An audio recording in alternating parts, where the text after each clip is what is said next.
Our ancestors had always treated trees as holy, worshipped and protected them as if they were their family members. With the passage of time, things began to change. Human became genius and the so-called genius species began to dominate the entire living world. 10,000 of trees are being cut in the name of development. We are not cutting the trees, we are cutting our lifespan. In Uttarakhand, the expansion of Jolly Grant Airport has caused a devastating effect on the forest range nearby Thano. 10,000 trees are being chopped for this development.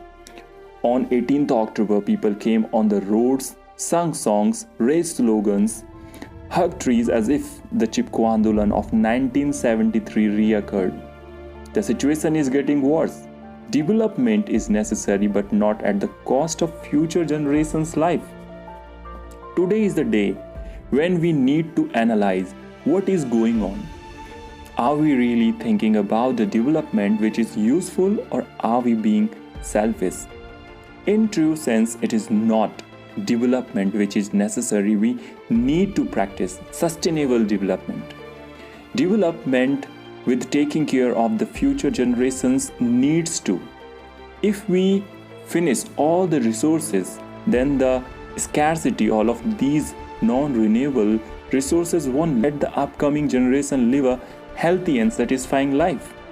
For the entire human race and the entire living world, we should understand the value of 3 R's: reduce, reuse, recycle. Henceforth, we must promise to ourselves that we won't let anyone, even us, to destroy the most precious gift of nature.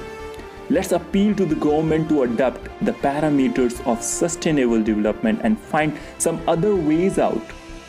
The development and protection of natural resources must go simultaneously. Ignoring any one of these will lead to very disturbing results.